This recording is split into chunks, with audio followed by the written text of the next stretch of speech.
Hey guys, welcome in the Rover Sports. First thing that I was going to say tonight is, my thoughts are with the Redskins fans during this time, and it's just incredibly hypocritical what they're doing. They're not going to sign Kirk Cousins, who's a better player than Alex Smith, and what they're doing is classic Redskins. I mean, classic just getting in the mix for a pretty irrelevant player. When you look back at the Josh Norman acquisition, I mean, I know Carolina has made the playoffs with Cam Newton, and I know that they lost to the Saints. But I know Carolina's not the same team, and you can look at a couple of players getting hurt, Greg Olsen getting hurt, the magic that they had, the 15-1 season, and just the offense not clicking as much. But that move didn't even really pan out. I look at Washington, and they're one of the most irrelevant franchises in the NFL. They're not quite like the Miami Dolphins, but at least the Browns, I'm not saying the Browns are better off than the Redskins, but the Browns at least are so terrible that they put themselves in position to hit a lottery and just become great. But I look at the Redskins in the same ilk that I look at the Cincinnati Bengals, and I can't remember the last time when I really started to watch, and I'm a guy that's kind of in my mid-20s, a Redskins playoff victory. And I look at this Redskins franchise, with Dan Snyder, and they sign these big, free agents, whether it's Terrell Pryor, whether it's Josh Norman. I guess they re-signed Clinton Portis. They had some very good players, London Fletcher, Arrington. They had some cornerbacks that were really good. Santana Moss was a pretty decent player. But they've never been a team that's been in the playoffs and had a great franchise quarterback. You go from Patrick Ramsey to Rex Grossman to Todd Collins to Jason Campbell for the longest of times. And then you look at the head coach, the Shanahan era, Joe Gibbs, and now Jay Gruden. And Jay Gruden's a decent hire, but the Redskins, they never take the risk to become great. They're never the team that's trading like the Eagles did to go up and get Carson Wentz, or even like the LA Rams did with the Titans to go get a Jared Goff. The Rams and the Eagles both took chances with young coaches and quarterbacks, and look at them now, how they're doing. The Patriots have always been dominant. The Steelers have been dominant. The Giants and Cowboys, if you look at the NFC East, I know the Eagles now are in a Super Bowl, but with Andy Reid, they've been really successful with Jeffrey Lurie over his time. Jeffrey Lurie or Lurie, whatever the heck you want to pronounce his name. Eagles have been really good at winning division titles, putting themselves in position to win.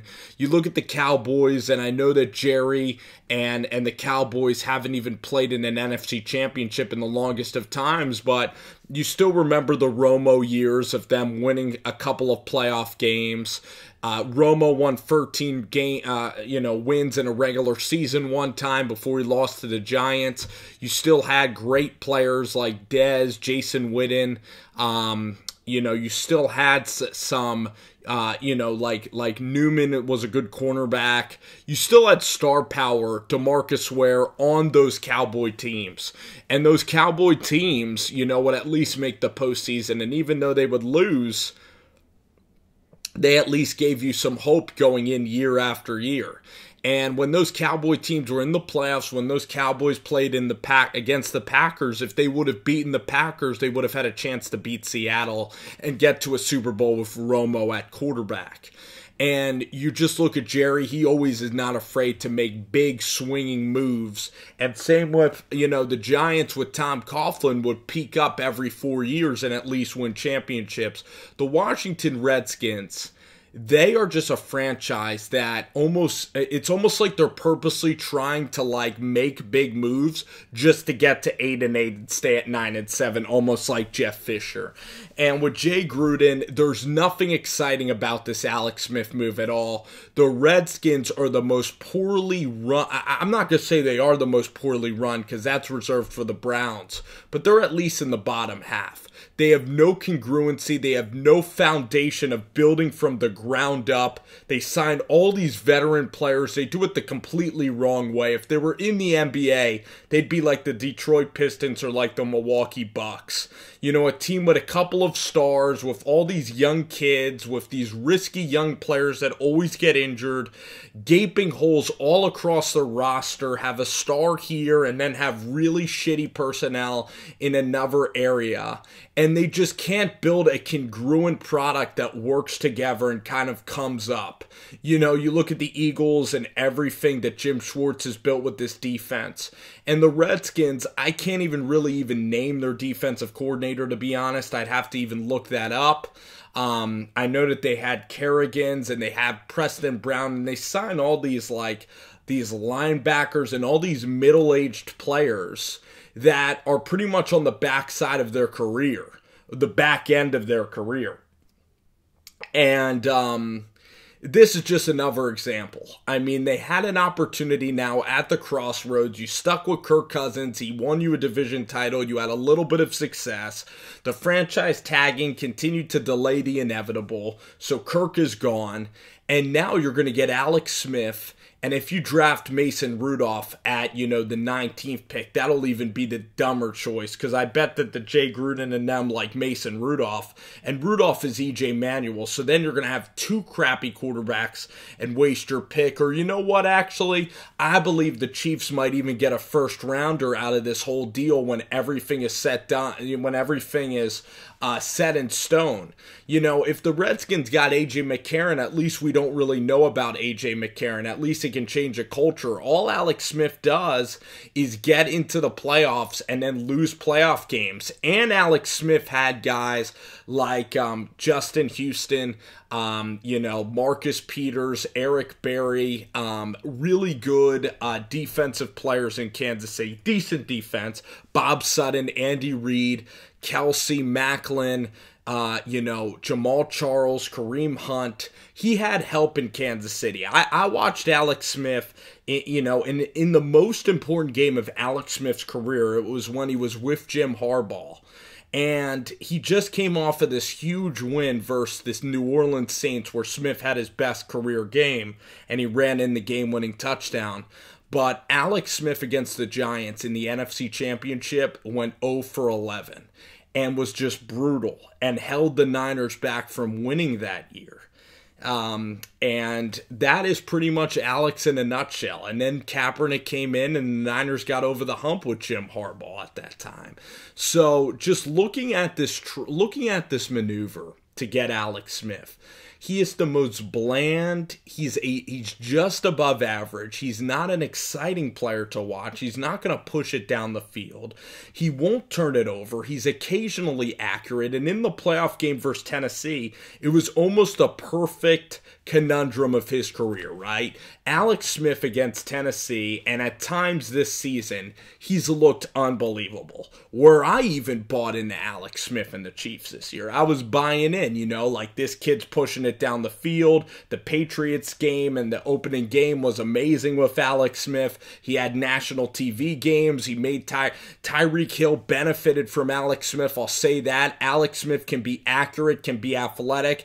Alex Smith won't get sacked. He is far from being the worst quarterback in football. But Alex Smith, when he was ahead, whether it was the Colts game in Indianapolis in the playoffs or whether he was ahead against the Titans, he has no killer instinct whatsoever. A little bit of a quiet guy, not a huge rah-rah personality, and not an incredible competitive guy like maybe an Eli or a Russell Wilson, and not the guy that's going to make the big balls throw and put the game on the line and throw a back shoulder ball in the double coverage and just trust his arm.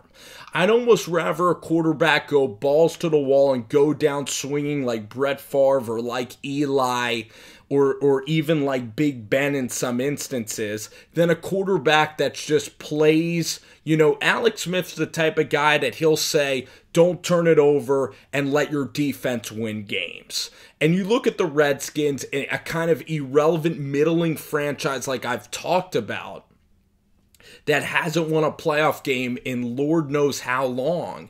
And instead of taking a risk and getting a Baker Mayfield, Baker Mayfield would have been perfect. You trade up and get him. He's the face of your franchise. You trade picks away, and Jay Gruden can build his offense and can build from a young, transcendent guy that you're taking the risk, and he could just blossom and completely just change the culture and everything. That's what Carson Wentz helped do. That's what great quarterbacks have done. That's what Russell Wilson honestly had done. The quarterback is the central piece to a franchise. And you need stability at that position to really be incredibly successful for consistent years in this NFL and in this league. So you look at this move now to get Alex Smith, and the Redskins are not in position where they're a win now team. You know, I don't think their defense is elite by any means. They don't have a ton of cap space. That's why Kirk's going away. And they didn't draft Mayfield. They didn't go up to draft Josh Allen. They didn't try to swing on a guy that can change their future. And if they select Mason Rudolph, I believe that would be a terrible mistake, because I've looked at Rudolph, and his mechanics are like Connor Cook's and EJ Manuel's, where he's just not going to work. He could say all the things in the world, it's not going to work. And it's just crazy. They're going to give up a first rounder probably to acquire this aging average quarterback on the back end of his career, just like everybody, just like all these free agents, all these linebackers, all these players that they're just signing, and they're just like the Miami Dolphins. And just some teams are just so reluctant to take chances and go young and have a direction. Like, look at Tennessee today. Even the freaking Tennessee Titans. The Titans are like a franchise that's only been around, like 20 freaking years? They're like an expansion franchise. We used to be the Oilers, and now it's the Tennessee Titans. Even they are coming out, and they look good. Even Jacksonville and the Texans and all these young franchises that came to fruition in the 90s and the early 2000s. They have an identity through the draft. They have Deshaun Watson. The Jaguars have Jalen Ramsey, Calais Campbell, AJ Bouye, and Tom Coughlin, and a team that had postseason success. It just really is unbelievable to look at the Washington Redskins. And Tennessee, Mike Vrabel, Matt LaFleur, and Marcus Mariota. Now that's a young team worth watching. Now that's an exciting build. John Lynch, 0-8. What do we think of John Lynch now, huh? He makes a great move, get the franchise quarterback in place, Jimmy Garoppolo, no panic whatsoever. No signing Kirk Cousins, no. And if the Niners didn't get Jimmy Garoppolo, they'd probably get Josh Rosen or somebody that fits that system, because they're thinking big picture.